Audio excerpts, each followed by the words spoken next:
Let me tell you a story. It feels like one of those timeless tales, inspired by the deep wisdom found in African folklore.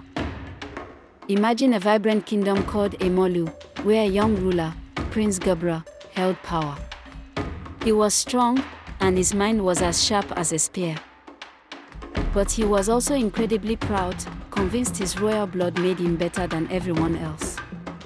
To him, his people want a community to be cared for, they were just tools for his own ambition.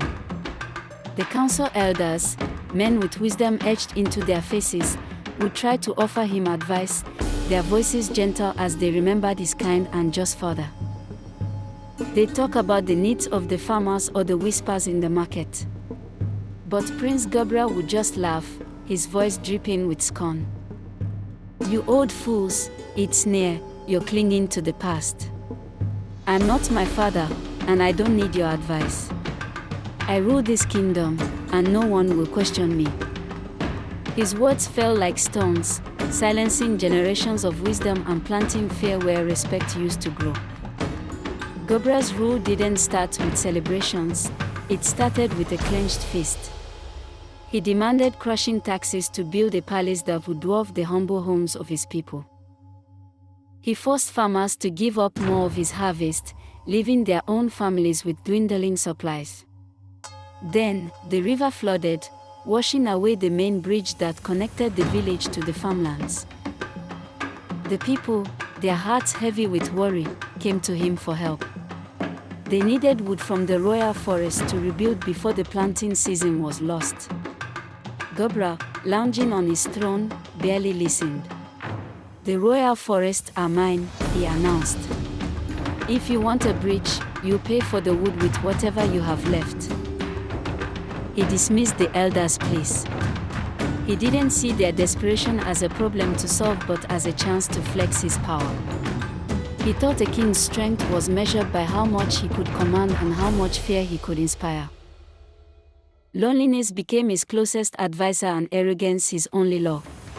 The once joyful kingdom grew quiet, the sound of children's laughter was replaced by the anxious whispers of their parents. In his magnificent palace, Garba was totally isolated, surrounded by treasure but starved of true loyalty. As the prince's pride cast a longer and longer shadow, a quiet, resilient courage began to glow in the village. This wasn't the bravery of swords and soldiers. It was the courage of a community that refused to let its spirit be broken. The villagers knew their prince had turned his back on them, so they decided to turn to each other. Led by the quiet strength of Elder Ina, they resisted not with violence, but with wisdom. When Garba demanded impossible amounts of grain, the villagers created a secret network to share food, making sure no family went hungry while the royal granaries overflowed.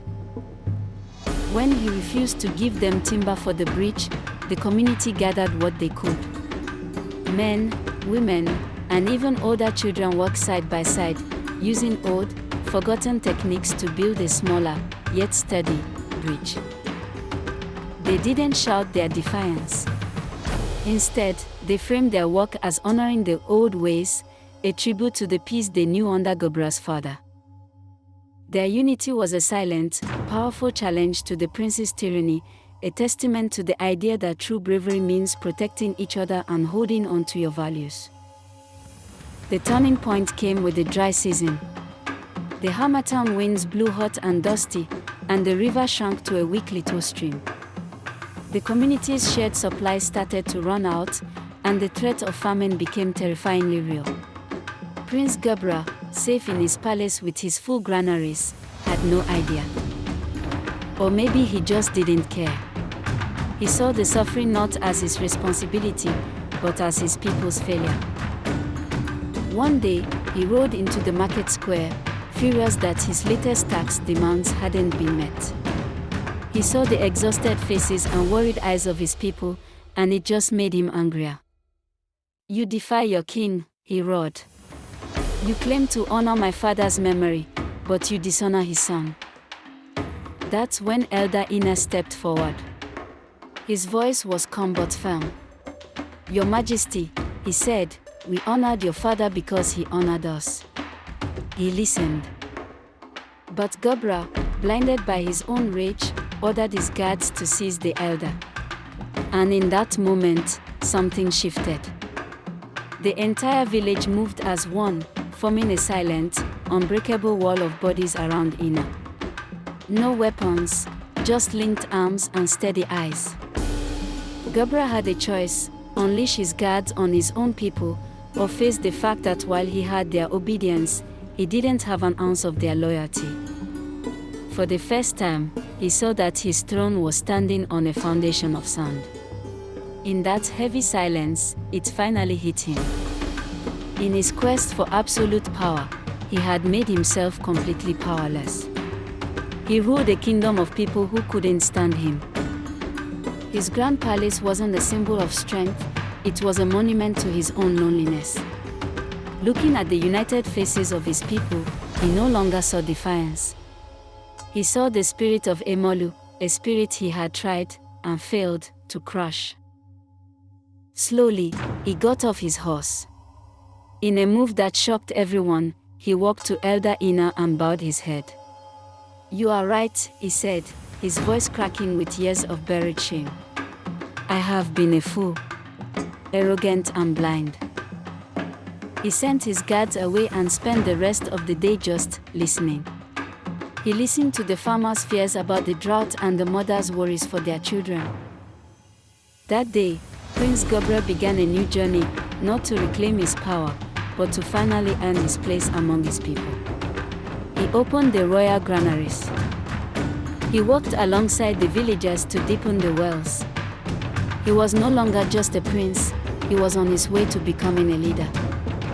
The story of Prince Gobra is a perfect parable about one of the most misunderstood virtues: humility. West African folktales teach us over and over again that humility isn't weakness, it's the secret ingredient for real leadership. Gobra's pride made him brittle, unable to bend or listen. He thought compassion was beneath him. But it was only when he swallowed his pride and actually listened that he found his true strength. As he later told his people, "You showed me what true strength is."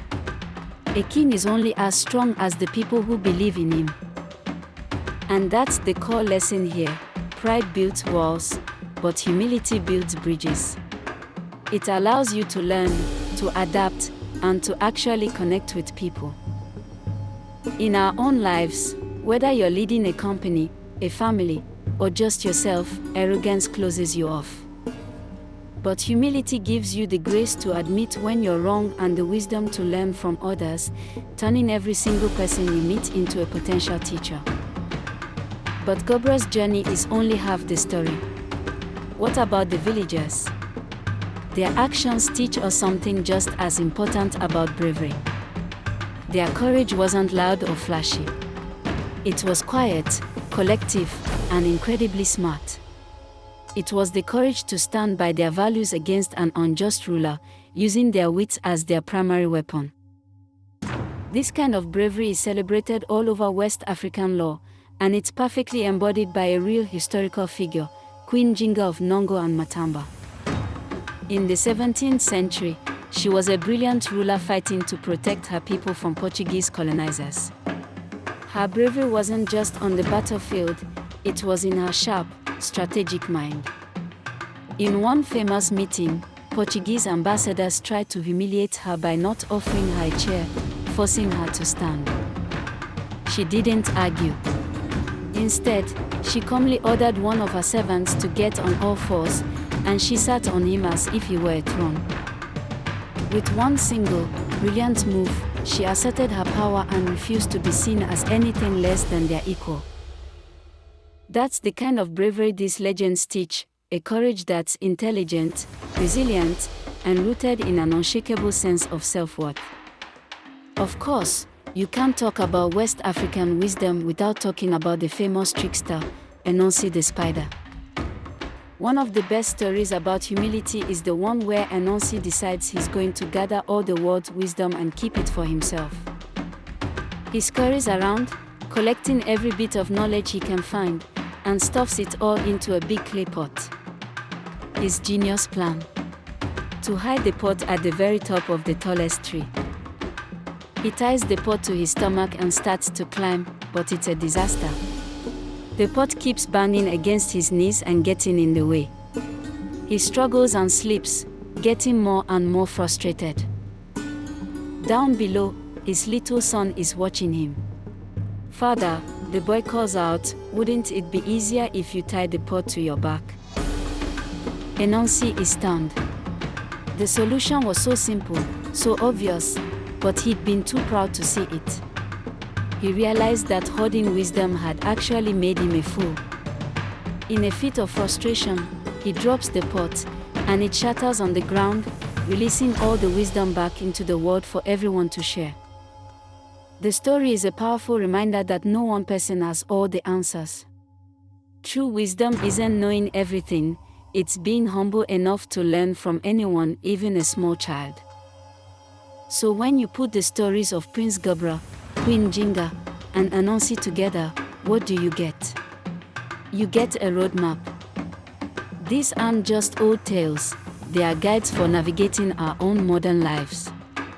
They teach us that bravery and humility aren't opposites. They are two sides of the same coin. Bravery without humility is just arrogance. And humility without bravery can become passivity. But when you have both, you get a powerful, balanced, and wise character. These stories ask us to look at our own lives. Where can we be braver, in standing up for what's right or defending someone who's vulnerable? And where can we be more humble, in truly listening to others, admitting when we mess up, and remembering we always have more to learn? If these stories resonated with you, hit that like button, share this with someone who needs to hear it, and subscribe for more wisdom from around the world. And let me know in the comments, which lesson hit home for you the most.